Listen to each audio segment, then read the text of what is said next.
Hello! Bienvenue dans une nouvelle vidéo avec Phil et Dia.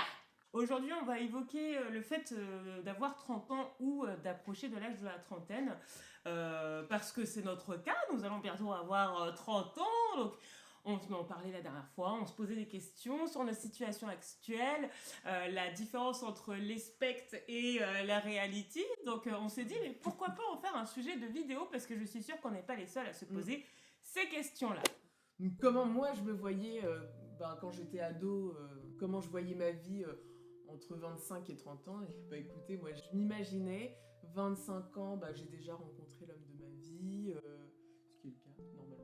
Inch'Allah. Donc à 25 ans, moi je me voyais donc en couple, fiancée, en plein préparatif d'un grand mariage. Donc je me voyais aussi travailler dans une boîte où j'aurais un poste. New York. Voilà. Dans un building. Je me voyais également bilingue, ce qui n'est pas le cas. Non mais plein de trucs comme ça, et puis tu te dis, hop, tu te maries, tu vas être tranquille les premières années du mariage, tu achètes, tranquillou pilou, et après, tu te fais enfourner les gamins.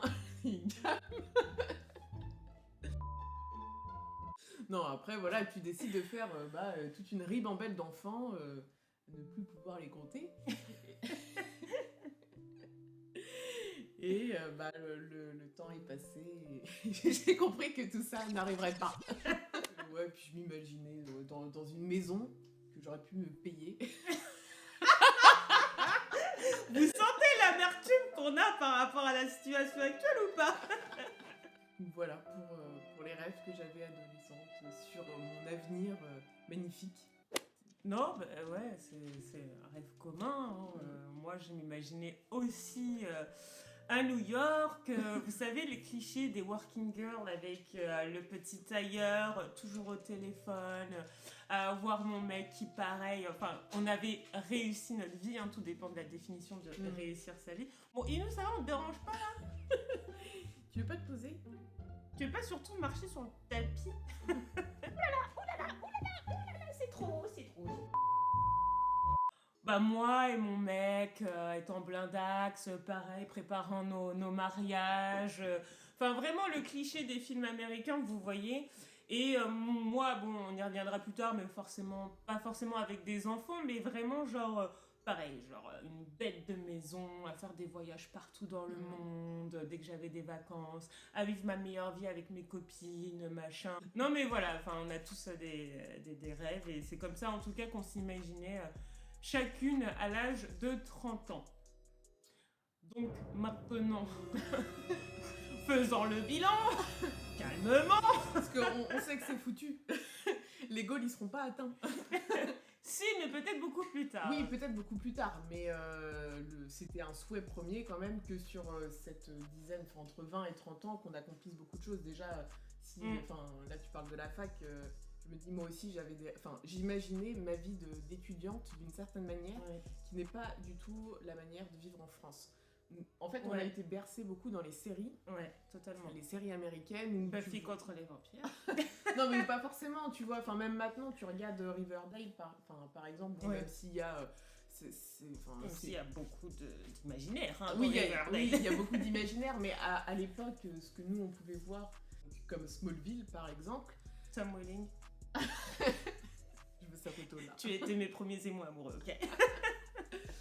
Mais, déjà, juste les couloirs, etc., le campus, vraiment la grosse universitaire, les sororités. Moi, je me voyais dans une sororité, quoi. Même quand j'étais au collège, tu vois, moi, je me disais, ouais, je serais pom-pom girl. Mais au lycée, il n'y a pas de pom-pom.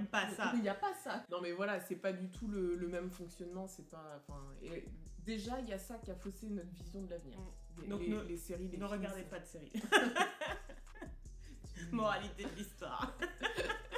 D'où nous viennent ces attentes? Donc, comme on l'a évoqué avec Phil juste à l'instant, donc il y a beaucoup de l'influence de la télé qui peut agir sur nos goals, nos objectifs, mais aussi il y a ce système de reproduction sociale, de pression, où en fait on va reproduire ce que nos parents ont fait la plupart du temps, ce que nos grands-parents ont fait, peu importe.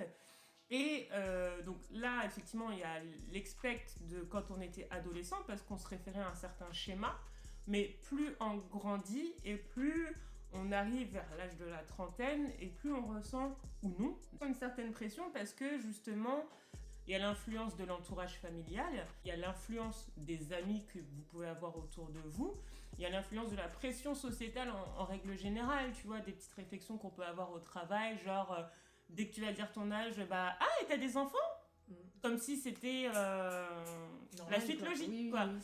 On faisait principalement cette vidéo justement pour dédramatiser le fait d'approcher de la trentaine et d'avoir 30 ans aussi, hein, tout court. Et de se dire que se poser des questions, c'est normal, mais il ne faut pas que ça devienne non plus quelque chose de maladif qui vous pousse à faire des choses que vous n'avez pas forcément envie de faire sous prétexte de correspondre à un certain schéma traditionnel familial. Après, c'est quand même dur hein, de surpasser la pression, parce que moi, je sais que je l'ai. Je l'ai beaucoup parce que les attentes que j'avais quand j'étais adolescente, je les ai vraiment gardées pendant très longtemps et je les ai encore. Par exemple, moi j'ai envie d'avoir des enfants plus tard et il y a l'horloge biologique, désolée de le dire, mais c'est le cas. À partir de 30 ans, t'es en déclin, quoi. Enfin, malheureusement. Alors, ça n'empêche pas de faire des enfants. Il y a plein de femmes qui ont des enfants après 30 ans, mais on sait pas. Ça se trouve, j'ai des pathologies qui fait que à l'âge de 32 ans, je pourrais plus concevoir ou j'en sais rien, tu vois, et on sait pas. Mais c'est vrai que déjà, il y a ce facteur-là qui est hyper important. Donc, si toi qui regardes la vidéo, t'as pas envie d'avoir d'enfants, c'est beaucoup plus simple de pas avoir cette pression sociale parce que avoir des enfants, ça veut dire que normalement, enfin dans un circuit, un schéma, on va dire logique à mon goût, avant d'avoir des enfants, c'est mieux d'avoir un travail, d'être en CDI pour s'assurer congé mater rémunéré correctement. Pour moi, c'est important aussi d'être propriétaire. Et donc, si tu veux être propriétaire, c'est mieux de ne pas avoir encore d'enfants, parce qu'effectivement, quand on va à la banque et qu'on fait une demande de prêt, si vous avez déjà un enfant, donc que vous êtes en couple avec un enfant, vous allez compter comme 3 parts et non comme 2. Et donc, qui fait que votre crédit va être revu à la baisse parce que vous avez des dépenses supplémentaires pour une part supplémentaire. Et puis, tu vois, je me dis, moi j'ai envie d'acheter. Maintenant, tu peux faire des crédits jusqu'à 25 ans. Moi, j'aimerais bien être propriétaire avant la retraite. C'est bien aussi de travailler, plus tu travailles tôt, plus tu es en CDI tôt et que tu enchaînes ton travail sans perte d'emploi, imaginons, dans le meilleur des mondes, et plus tôt tu pourras partir à la retraite aussi. En fait, t'as plein de... Et je suis en train de créer des petits traumatismes. Faut que j'y aille. Non mais en fait, c'est plein de petites choses comme ça où moi je suis Capricorne. Je prévois toute ma vie. Non, moi je peux pas vivre le jour le jour, je suis quelqu'un qui a besoin de prévoir sa vie et de... Alors pas forcément, je peux pas dire dans 10 ans ce que je vais faire le dimanche 16 mai. Mais je peux le dire le lundi par contre. Ah, le lundi, il n'y a pas de problème. Hein. Je serai au bureau. 9h30, l'heure de la pause café. Je suis quelqu'un qui a besoin de prévoir et donc forcément, ce genre de choses, j'y ai pensé. Et moi, ça fait que ça me met un peu la pression. Donc là, j'essaye de détacher un petit peu parce que je me rassure en me disant que la société, elle a évolué et il y a beaucoup de femmes comme nous qui approchons de la trentaine. C'est difficile à dire. Ça passe pas. Et puis, on est plein et... On est tous dans la même galère, les gars. Qui n'avançons pas dans nos vies, merde. Non, mais c'est normal. Après, tu vois, quand je pense aux dernières années que j'ai vécues, j'ai pas de regrets non plus. Je me dis pas, j'aurais pu faire ça, pu faire ci. Non, parce qu'il y a plein de choses qui m'ont fait grandir et évoluer et qui m'ont fait changer aussi ma vision, surtout du travail. Et j'ai eu aussi des belles expériences sur la vingtaine. Enfin, franchement, je regrette pas quand même. Je me dis, j'ai profité. Si vous n'en êtes pas au stade où vous rêviez d'être à un instant T, faut pas culpabiliser dans le sens où tout ne se passe pas comme on veut dans la vie. Et surtout, je reprends encore le schéma familial, tu vois, genre le fait que même si vous n'avez pas une famille parfaite ou conventionnelle, il y a ce truc où le Saint Graal, on se base sur la famille idéale en mode, voilà, les parents mariés, bref. Quand on reprend la situation de nos parents et de nos grands-parents, ils n'ont pas connu les mêmes types de crises de l'emploi que nous. Les différentes réformes qu'il y a pu avoir au niveau ne serait-ce que des emplois, enfin pas des emplois, mais des diplômes. Par exemple, pour être professeur, maintenant, il faut un bac+5, même pour être professeur des écoles. Alors, je ne dénigre pas le métier de professeur des écoles, attention, mais j'estime que tu n'as pas forcément les mêmes attentes au niveau de connaissances pour un professeur des écoles que pour un professeur de fac, de lycée, de collège. Même, tu sais que moi, je voulais être, de base, je voulais être CPE, donc conseillère principale d'éducation. Oui. Et quand j'étais au collège, il fallait avoir un bac+3, donc juste une licence. Donc moi, ça me convenait très bien. Et après, donc, quand je suis arrivée au lycée, il y a eu une réforme. Et du coup, c'est passé au bac+5. On ne remerciera jamais Sarko. Exactement. Et du coup, moi, je me suis posé la question parce qu'en plus, c'était une licence spécifique. Ouais. Je sais plus ce que c'était, sciences de l'éducation. Et je me suis dit, mais pourquoi faire un bac+5 alors que c'est pour moi un métier aussi où tu acquiers beaucoup en compétences avec l'âge et avec l'expérience. Ce qui est le cas de quand même beaucoup pas mal de métiers. Voilà.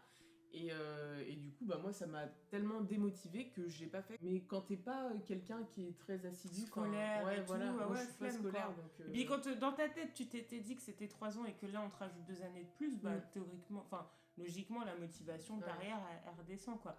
Donc il y a tous ces aspects-là où on n'évolue pas aussi vite que nos parents ont pu évoluer. Parce qu'il y a eu pas mal de réformes entre-temps. Donc il y a ce truc-là. Mais c'est pour dire que voilà, c'est normal en fait qu'on n'en soit pas forcément au même stade que certaines personnes parce qu'il y a beaucoup de choses qui ont changé. Même, je prends un exemple tout bête et j'espère ne pas vexer des gens dans cette vidéo, mais ne serait-ce que l'aspect rural citadin, je trouve que les évolutions de vie ne sont pas les mêmes. Quand on est citadin, on a plus tendance à traîner en longueur, c'est-à-dire que la plupart du temps, quand tu es citadin, tu vas à la fac. Alors, ce que je dis, il y a des études qui le prouvent. Hein, je ne sors pas ça de ma petite pochette. Mais tu as plus tendance à aller à la fac, à faire des études beaucoup plus longues. C'est-à-dire que tu as un train de vie plus longtemps étudiant. Et du coup, tu vas vers la vie d'adulte de manière beaucoup plus lente. Ouais. Voilà, c'est ça. Moi, je vois nos entourages. Comme je disais, on approche de la trentaine. Pour l'instant, de mon entourage proche, ou même un petit peu éloigné, il y a personne qui a des gamins, très peu, qui sont mariés, n'en parlons pas. Donc voilà, et pour l'aspect rural, moi je vois toutes les personnes qui sont principalement d'un milieu rural ou qui sont restés très longtemps dans un milieu rural ou qui sont retournés dans le milieu rural, je trouve que les choses vont beaucoup plus vite. Tu as beaucoup plus vite ton premier emploi. La plupart du temps, soit tu restes, soit tu en trouves 1, 2, et ensuite tu te stabilises financièrement. Donc, en fait, je trouve que la clé, c'est l'emploi. À partir du moment où tu te stabilises au niveau de l'emploi, derrière, tu bouges plus, et c'est là que tu commences à faire ton petit bonhomme de chemin, à gravir les étapes, tu vois. Donc, voilà. Meilleure conclusion du monde. Non, mais... Non, en vrai, si t'as la pression par rapport à la trentaine qui approche ou la trentaine qui se passe en ce moment, franchement, soit t'essayes de vivre tes rêves, soit tu passes outre, mais si c'est trop dur, essaye de faire en sorte de réaliser tes rêves. Mais on sait que c'est pas facile et au final, il y a plein de personnes qui sont comme toi. Nous, on est comme toi. On n'a pas réalisé tout ce qu'on voulait réaliser avant la trentaine et c'est pas grave, on s'en fout. T'as encore 10 ans. On te laisse 10 ans. Nouveau coup de pression. Non, mais même, il n'y a pas de... Non, n'écoutez pas Phil, il n'y a pas de deadline. Mais je te parle, les gens qui ont la pression. Les gens qui sont capricornes, s'il vous plaît. Les capricornes, voilà, vous pouvez vous rajouter 10 ans. J'autorise 10 ans. Non, mais on se comprend. Non, mais je te laisse parler à ta communauté. Et sinon, pour les lions... Arrêtez de juger les gens. C'est pas grave s'ils sont pas mariés. C'est pas grave s'ils ont pas d'enfants. C'est pas grave s'ils ont pas de travail. Voilà. Donc si tu as envie que l'on fasse une petite vidéo astrologie, hein, oui, très belle transition, madame. J'adore. N'hésite pas à commenter cette vidéo et si tu as aimé cette vidéo, on t'invite à la liker et à la partager avec grand plaisir. Abonne-toi.